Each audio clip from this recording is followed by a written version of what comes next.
Geçen günlerde Bakıda bir iclas geçip Azərbaycanın 7 siyasi təşkilatı orada bir araya gəliblər və güya Azərbaycanın gələcəyi haqqında danışıblar. Ümumən o iclasda iştirak edən təşəkküllərinin hamısı həmən Güney Azərbaycanda istiqlaliyyət və bütövcül zehniyyətini daşıyan təşkilatlardılar. Buna qədər bir problem yoxdur. Hər kəsin veya hər təşəkkülün hər bir siyasi fikri olmada haqqı var. Amma söz yalnız burada bitmir. Qurulan iclasın məkanına diqqət edirsək, oranın duvarından böyük bir Azərbaycan xəritəsi aslanır. O xəritə bütöv Azərbaycan ocaqlarının Azərbaycana xəritəsidir. Bu təşkilatın məsullarının biri bu xəritə haqqında danışır. Ona qulaq asalım, ondan sonra bu xəritə haqqında ve o haritadan himayet edilyenlerin hakkında biraz danışalım.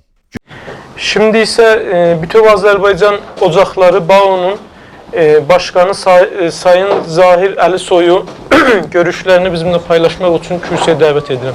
Buyurun.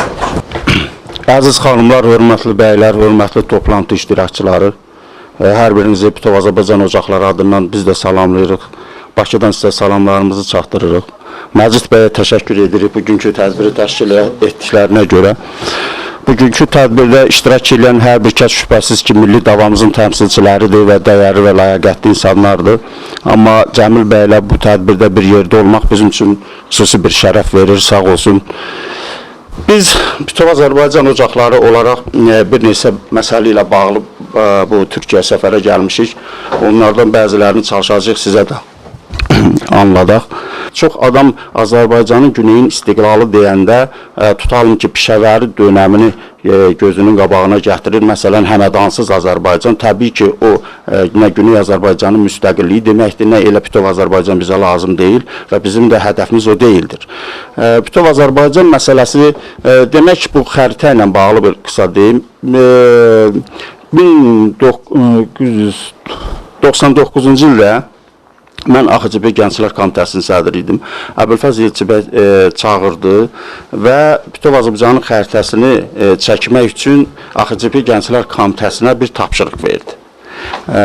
Və biz o xəritəni 3 nəfərdən ibarət təşkilat komitəsi yaratdıq. Bakı Dövlət Universitetinin aspirantlar üçün nəzərdə tutulmuş yataqxanasında o xəritəni çəkdik. Və o xəritədə Tehranı belə iştiriklərlə şübhəli, yəni ki, bizim deyil kimi apardıq, Əbülfəz Elçibəyə təqdim elədik.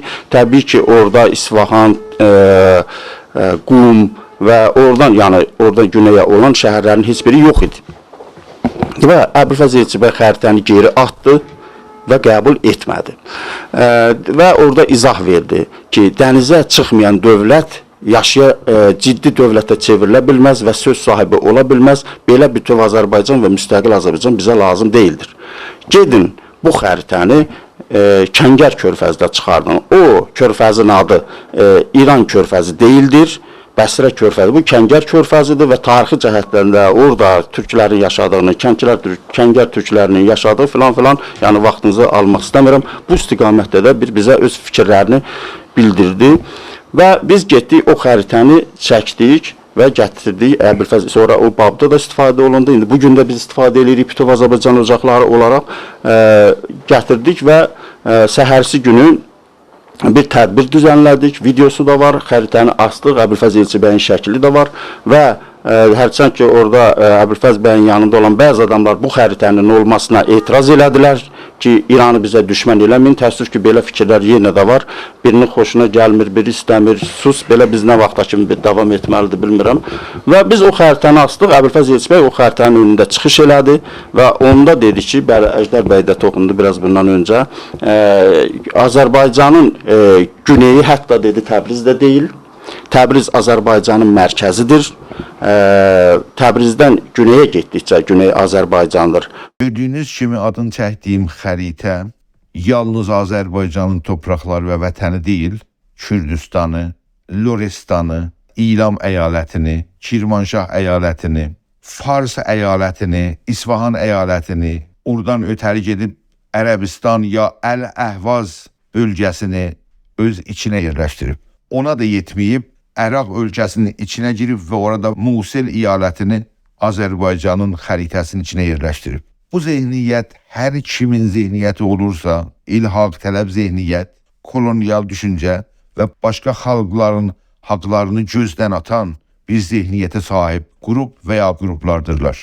Həman klipdə, yəni Bütöv Azərbaycan ocaqlarının nümayəndəsinin danışdığı masada Güney Azərbaycanın iki təşkilatının mənsubu və məsulu oturur. Bugün Bakıda Mərkəzi Həmkarı Azərbaycan Cənubu adına qurulan təşəkküllər bu söz demirlər. Bir etiraz göstərmirlər. Fikir bəlli etmirlər. Yəni sükut edirlər və bu qədər mühüm istimari bir düşüncəni ciddiyə almırlar. Adları çəkilən təşkilatlar Azərbaycan Bütövçü Ocaqları, Dirəniş Təşkilatı, Güney Azərbaycan Demokrat Partiyası, CADP, Qurtuluş Təşkilatı, Azov Təşkilatı, Qəşqaylardan Qayı adında bir təşkilat və Türkmən Səhradan bir Şuraya Həmvəsiyyəyi adında bir təşkilat o iclasda olublar, o iclası bərpa ediblər və o böyük ilhaqçı və kolonial bayrağın altında oturub iclas keçirib Azərbaycanın və ya Türk xalqının İranda gələcəyi haqqında danışıblar. Həmən adını çəkdiyim qruplar hamısı Kürdlərin, bəzi siyasi partiyaların ilhaq tələbanə düşüncələrinə çox ciddi müxalif olaraq Azərbaycanın ilhaqçı bir xəritəsinin altında durub orada iclas keçiriblər.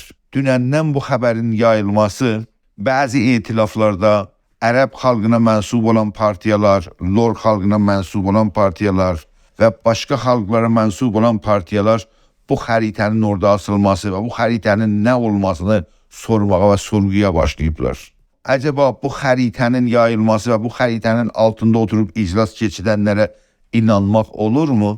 Və əcəba belə bir xəritələrin duvardan asılmaları və o kolonial xəritəyə etiraz etməyən partiyalar Azərbaycana və İranda yaşayan Türk xalqına hangi ziyan və zərərə uğratmalarını heç düşünüblərmi? Bu ciddi anda İranın siyasi coğrafiyasında İranın vəhşi rejiminə qarşı ciddi bir mübarizə gedir və bu mübarizədə xalqların bir-birinin yanında durması, əl-ələ verməsi və bir ciddi güc əldə etməsi və o güclə İran rejiminə qarşı hücuma geçməsi ən önəmli sorunlardan biridir. Bu vəziyyətdə böyük bir ilhaq tələbanə xəritənin duvardan asılmaları və Azərbaycan təşəkküllərinin onun altında oturub iclas keçirməsi İranda yaşayan xalqların siyasi gücləri arasında gərginlik yaratmırmı?